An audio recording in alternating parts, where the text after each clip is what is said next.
En fait, j'ai décidé d'enregistrer cette liste de vidéos qui vont démontrer comment utiliser FreeCAD et Litchi avec une imprimante 3D résine, qui est dans mon cas une Creality Alloy One, pour montrer un petit peu ce que les maquettistes peuvent faire. Parce qu'il y a pas mal d'arguments au jour d'aujourd'hui, et je dois avouer que je fais partie de l'atelier Plastic Dream, dans lequel il y a eu un débat autour de est-ce qu'on doit avoir des forums, une partie du forum dédiée aux imprimantes 3D ou pas. Alors il y a plusieurs arguments. Le premier argument c'est ça coûte trop cher. Alors moi j'ai eu une Creality Alloy One à une promo de 99 €, ce qui est à mon avis moins cher que des compresseurs à air qui sont utilisés quand même par beaucoup de maquettistes, sachant que moi j'utilise un compresseur à air à main qui coûte 40 €. Donc je pense que c'est intéressant de voir. Pour moi le prix n'est pas forcément un bloqueur, il suffit d'attendre les Black Friday ou ce genre de choses pour avoir des bonnes opportunités à mon avis par rapport au prix des imprimantes 3D résine. Alors après il y a un autre aspect qui est l'aspect utilisation des logiciels pour pouvoir soit définir soi-même ses modèles, soit ce qu'on appelle les slicer pour pouvoir les intégrer à l'intérieur de l'imprimante 3D pour que l'imprimante 3D puisse travailler. Donc moi j'y ai consacré à peu près 50 heures de visionnage de vidéos, etc. et d'exercices. Après vous allez voir que ces vidéos en fait je les ai fait surtout pour garder une trace, c'est comme une documentation parler si vous voulez, garder une trace de ce que j'ai fait, puisque quelquefois c'est un petit peu difficile de se souvenir de tout. Donc voilà, on va commencer tout de suite par une première partie qui va consister à intégrer des blueprints. Et puis ensuite, on ira jusqu'à notre première pièce. Ce qu'il faut savoir, c'est que à la première vidéo que j'ai enregistrée, j'avais encore jamais imprimé de pièce. 10 jours avant cette première vidéo, je n'avais jamais utilisé FreeCAD. Donc voilà, on va découvrir tout ça tous ensemble. Alors on va commencer cette première session par l'intégration des blueprints et la vérification des cotes. Alors ça se fait assez facilement. Déjà il faut généralement avoir récupéré on va dire un document de référence qui permet d'avoir un petit peu l'envergure, la longueur et pourquoi pas la hauteur. Donc ce qui se passe c'est que j'ai déjà quelque part récupéré un blueprint et donc là on va créer un nouveau document. Donc on va créer un nouveau document. Moi par défaut, donc une fois que j'ai ce nouveau document, je vais aller chercher ce blueprint. Là ça se fait par file, import, et ensuite là par exemple j'ai un blueprint. Donc là on a un blueprint ici qu'on va appeler top. Pourquoi pas, donc ça c'est facile, on le renomme F2 et on dit top.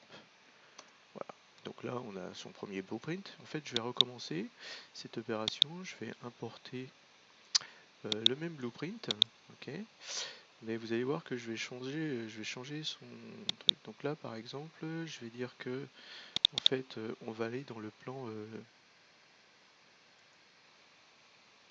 YZ, d'accord, et donc ça va être le right, le profil.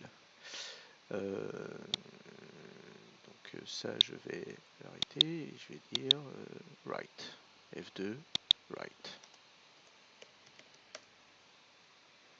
Je vais enfin importer un autre profil, enfin le même toujours, mais cette fois-là en fait il va être dans le plan, vous voyez ici dans le plan XZ, donc je vais sélectionner ici le plan XZ et ça va être F2 front. Voilà, donc là on a nos trois blueprints, vous voyez, qui nous serviront un petit peu par rapport à ça, par rapport à, on va dire, ce que je vais faire en fait, c'est que tout de suite dans le view, vous savez que je peux sélectionner les trois là et je vais mettre leur transparence à 50%, ce qui me permettra de voir à travers, pas de passer à travers, pas de cliquer à travers par exemple quand il y aura des points derrière un profil. On verra ça un peu plus tard, mais en tout cas ça me permet de voir un petit peu les choses. Bon, parfait, alors on va commencer à on va dire, voir ce qu'on peut faire par rapport à ça. Donc là, quand je suis sur le top et que je me mets en vue top, ben, j'ai mon profil qui est là. Alors il y a un truc assez génial dans le truc d'image, c'est qu'en fait on peut calibrer les choses. Je vais d'abord calibrer par rapport à, vous voyez que là on a une information de référence, donc je vais essayer de calibrer par rapport à ça. Donc comment ça marche? Eh ben, on va dans le profil, on clique sur Calibrate. Quand on a tout le truc, on met la croix à peu près au point de départ, on clique pour mettre le début de la calibration. On met la croix un petit peu plus loin parce qu'en fait le zoom va se faire là où est la souris au jour d'aujourd'hui, ce qui va me permettre de raffiner un petit peu et de dire que ici, en fait, donc on va dire dans cette vision là, c'est à 69-44 mm. Et en fait, moi, ce que je voudrais, c'est que ce soit du 3 mètres. Il n'y a pas de raison, on peut, c'est tout à fait euh, ok hein, d'être par rapport à ça. Et là, bon, bah, j'ai augmenté la taille de façon énorme. Donc en fait, je vais faire un petit peu cette même opération sur tous. Quand on les a perdus, en fait, c'est parce qu'ils sont tout petits quelque part. Puisque en fait on a augmenté par 48 la taille, mais en fait avec cette loupe là, on peut toujours récupérer l'endroit ouais, l'endroit où ils sont. Ah oui, parce que je suis en right, d'accord. Donc là, je suis en right, ok, parfait, c'était n'importe quoi. Donc là, ce que je serais intéressé, c'est par cette partie-là. Mais bon, pour l'instant, je vais continuer à calibrer. Donc je vais double-cliquer ici, je vais cliquer Calibrate. Je vais dire que ce point-là, voilà, et ce point par là, ici, là aussi, il fait 3 mètres. Boum. Voilà, je vais cliquer sur OK, paf. Après, je vais aller en front, et pour aller en front, il faut que je me mette en front. Et là, c'est la même chose, je vais double-cliquer, je vais cliquer sur Calibrate. Je me mets à peu près là. Ensuite, je me mets ici, et là, c'est la même chose, je vais dire que ça fait 3 mètres. Magic.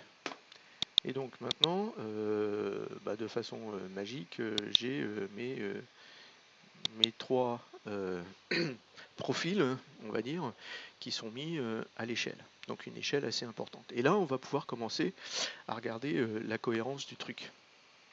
Alors, par exemple, si jamais je me mets, je vais utiliser le right ici pour regarder ce profil là. Donc si jamais je me mets là et que je me mets de profil, ok, je me suis bien calibré à 3 mètres. Ça veut dire que si jamais je prends ce petit outil de mesure là et que je veux mesurer du milieu là à ce point là, normalement j'ai à peu près 3 mètres. 3 mètres, bon alors, au 10 millième près, c'est pas mal. Bon, donc ça, ok, c'est la vérification. Maintenant, en fait, ce que je vois, c'est que là, normalement, la longueur devrait être de 10,4 mètres. Alors c'est toujours un petit peu compliqué de savoir, là c'est super parce que déjà j'ai un axe de référence, mais alors la longueur, est-ce que c'est la fin du fuselage ou la fin de l'empennage, etc. Généralement c'est la longueur hors tout, donc on va dire que c'est la longueur aussi par rapport à la fin de l'empennage, parce que l'empennage il va un tout petit peu plus loin que le truc. Donc on va vérifier ces cotes là. Donc je me mets là, je viens là, et je me mets à l'aplomb à peu près, hein, voilà. Et là on obtient combien? 10,49 mètres. D'accord? Au lieu de 10-40 mètres. Bon, on va dire 9 cm d'écart, sachant que en fait, vous voyez que là c'est génial parce que en fait là, avec ce truc là, on voit que je l'ai pas bien pris par rapport à. Je vise toujours le milieu,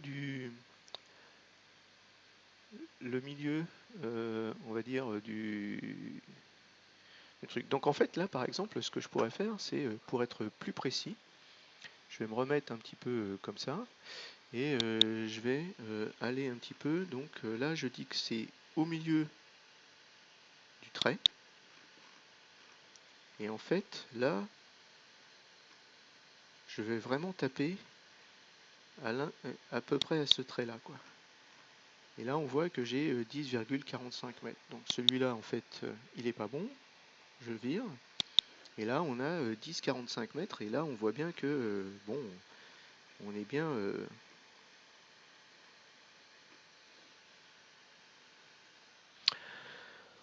à l'aplomb de tout ce qui nous intéresse. Alors, bon, 5 cm, est-ce que c'est grave, est-ce que c'est pas grave? Bah, je ne sais pas, mais là, en tout cas, on va dire que c'est un petit peu, c'est plutôt pas mal, quoi. Alors après, au fait, sur le profil, on peut aussi vérifier. Donc là, on peut vérifier aussi la hauteur. Alors pour la hauteur, là, c'est un petit peu la même chose. On prend toujours des références par rapport à ça. Donc là, en fait, ce que je vais faire, c'est que je vais regarder par rapport. Là, en fait, ce que j'espère, c'est que il va me mettre les choses ici. Ouais, il me l'a pas mis exactement là où je voulais. Je sais pas si jamais je sélectionne ce truc-là et que j'essaie de le déplacer, non, il veut pas. D'accord. Parce qu'en fait, j'essaye d'avoir une notion de référence, et on voit que la référence, elle passe un petit peu par-dessous là. Donc là, en fait, je vais reprendre mon truc, là, je vais dire la hauteur, elle est entre ça, et bah, on voit qu'elle est quand même un petit peu bien en dessous par rapport à ça. Tac, tac, tac, tac, là c'est un petit peu 3 mètres 04, 3 mètres 19. Donc là, je suis peut-être un petit peu léger en termes de hauteur. Bon, voilà.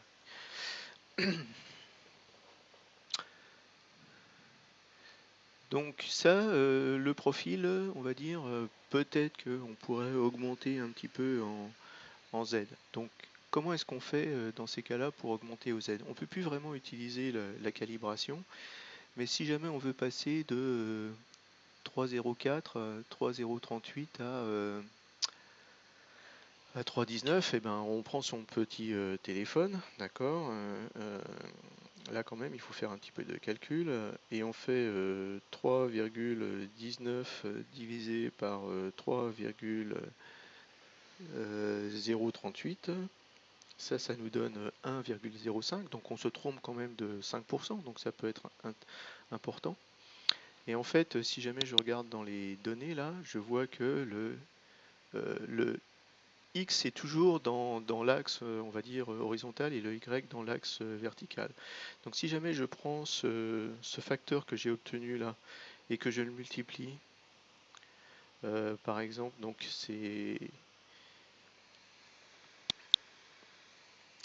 et que je multiplie par 1,05, donc 17,53 par 1,05, donc que multiplie 17,53, ça obtient 18,40. Donc là en fait je peux mettre 18,40 mètres ici directement. Et quand je clique Return, en fait là j'ai toujours mes 12 mètres 30, et là j'ai mes 18 mètres 40. Ce qui veut dire que maintenant, si jamais je regarde la hauteur, donc je vais reprendre ma hauteur, hein. Elle a bougé, hein, là j'ai 3 mètres 23, donc là j'y suis allé peut-être un peu fort.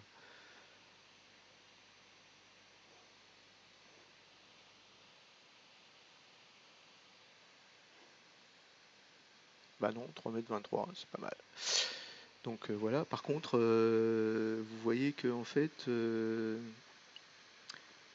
ma largeur, elle n'a pas bougé.